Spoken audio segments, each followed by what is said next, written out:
meningkatkan tawakal kepada Allah Subhanahu wa taala dengan sebenarnya, yakni dengan mengerjakan semua perintahnya dan meninggalkan semua larangannya.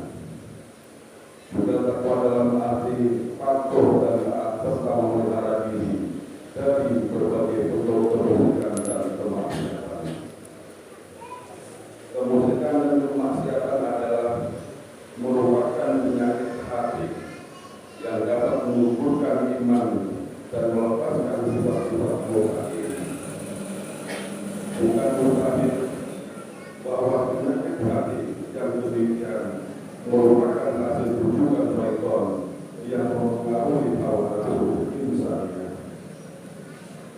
Hawa nafsu yang telah mempengaruhi semuanya inilah yang punya pasti membawa kita kepada kesesatan dan akhirnya azab dan siksa Allah buatan akan diterima. Firman Allah dalam Al-Quran, "A'udzu billahi minasyaitonir rajim. Afara'aita man ittakhadha ilahahu hawa'ahu adallahu 'ala 'ilmi wa qatama 'ala sam'ihi wa qalbihi wa ja'ala 'ala basarihi ghishawa wa man yahdihi min ba'dillah afala tadhakkarun."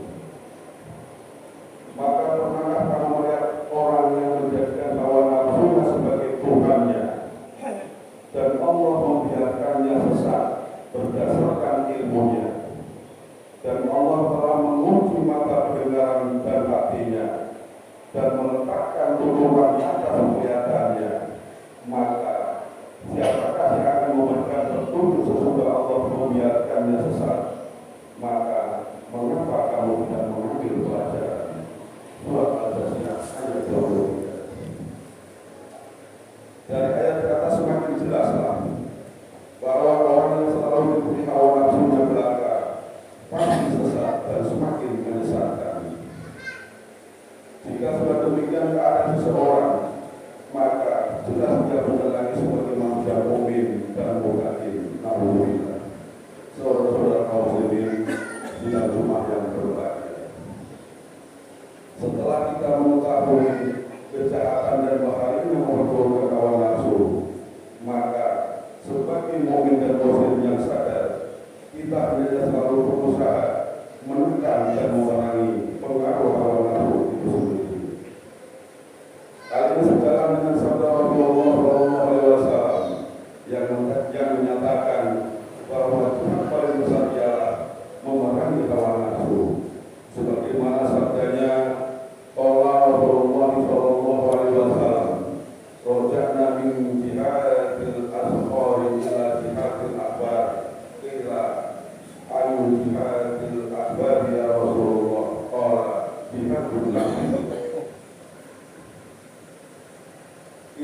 kembali dari jihad kecil kepada jihad yang besar.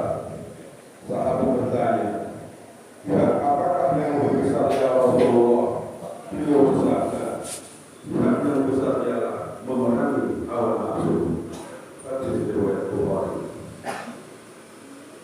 Saat inilah di dalam bulan Ramadan yang tengah kita hadapi bersama merupakan bulan penekan hawa nafsu, yakni dengan melakukan ibadah puasa. Ibadah puasa dengan semua ketentuannya merupakan latihan jasmani dan rohani yang memperbaiki kesadaran dan ketaatan kaum muslimin, sadar akan hikmah yang terkandung di dalamnya, serta taat akan semua ketentuan meskipun dengan penderitaan. Sebab kenyataannya yang kita jumpai dalam melakukan ibadah puasa, banyak penderitaan yang kita rasakan, baik jasmani maupun rohani. Penderitaan jasmani yang kita rasakan ialah lemahnya tenaga karena lapar dan haus, yang kesemuanya itu dapat menyebabkan kurangnya gairah kerja.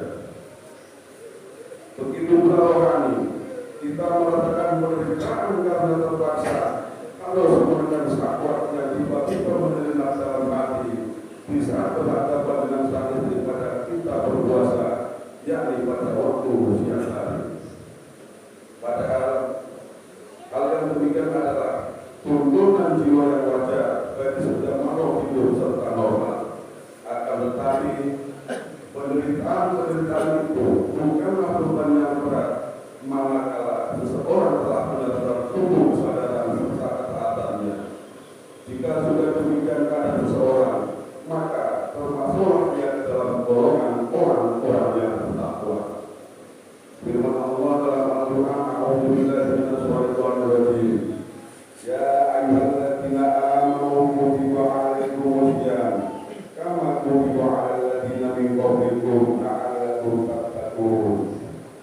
Wahai orang-orang yang beriman, diwajibkan atas kamu berpuasa sebagaimana diwajibkan atas orang-orang sebelum kamu, agar kamu bertakwa. Surat Al-Baqarah ayat 183. Saudara-saudara kaum muslimin dan jemaah yang berbahagia, puasa Ramadan adalah suatu kewajiban yang harus kita laksanakan selama belum ada umur yang dibolehkan syarat untuk meninggalkannya. Sudah barang tentu di dalam menentukan suatu kewajiban bagi hamba-hambanya, Allah pun telah menentukan hikmah yang terkandung di dalam kewajiban itu sendiri, baik yang dapat dirasakan oleh para hamba apapun yang hanya dapat disaksikan kelak di akhirat sebagai balasan dari dan pahala daripadanya. Ibadah puasa sebagaimana telah kita lakukan saat ini tidak kurang dua hikmah dan faedahnya. Yang jelas dapat kita rasakan ialah tumbuhnya sifat kasih sayang sesama hamba Allah. Dengan merasakan penderitaan lahir batin, lapar dan dahaga, kita dapat membayangkan betapa penderitaan para fuqara dan masakin yang sehari-harinya hidup dalam serba kekurangan. Juga kita dapat merasakan betapa pedihnya beban penanggungan mereka yang hidup sehari-harinya hanya dapat dipenuhi oleh uluran tangan orang lain.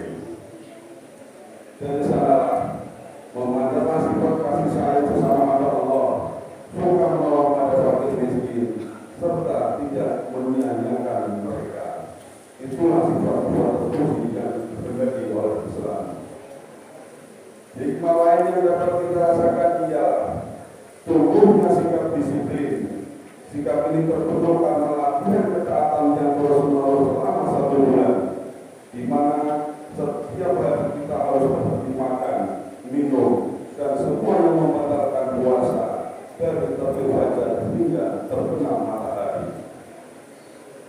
Ketaatan akan ketentuan-ketentuan itulah yang merupakan titik awal tumbuhnya sikap disiplin di hari-hari selanjutnya, baik dalam pekerjaan pokok sebagai karyawan, pedagang, guru, murid, atau lainnya.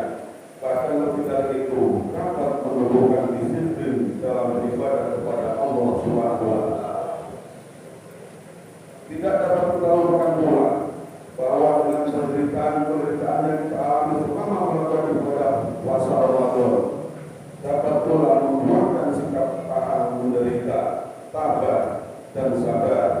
Inilah sikap seorang pejuang yang sangat dihargai dalam Islam. Jadi berdasarkan poin di atas, nyatalah bahwa bulan Ramadan adalah bulan penempaan kekuatan lahir dan batin, bulan latihan dan bulan untuk insan pribadi luhur serta terpuji. Paduan terima kasih saya sesama hamba Allah, disiplin, sikap tabah serta sabar adalah merupakan gambaran dan ciri seorang muttaqin.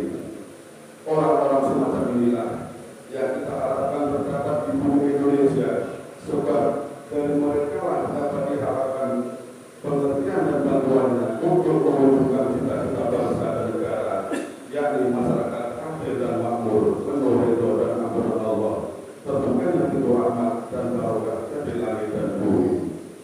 Firman Allah Subhanahu wa taala dalam Al-Qur'an, "A'udzu billahi minasyaitonir rajim.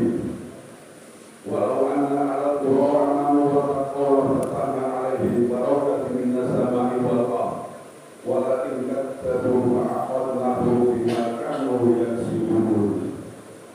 Apabila penduduk kota beriman dan bertakwa, pastilah Allah melimpahkan kepada mereka berkah dari langit dan bumi. Surat Al-A'raf ayat 96.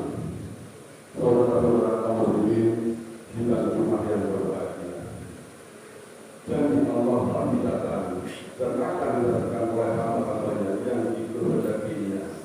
Oleh sebab itulah dalam kesempatan waktu ini kami mengajak saudara-saudara sekalian, khususnya pada diri saya pribadi, untuk benar-benar dapat menjalani latihan lahir batin yang telah kita lakukan bersama ini dengan sebaik-baiknya, meningkatkan kesadaran serta ketaatan agar kita dapat bertolong bersama-sama orang yang bertakwa. Dengan cara demikian, kita harapkan latihan yang kita alami, yang kita jalani akan membuahkan hasil yang baik serta memperoleh keridhaan Allah Subhanahu wa taala.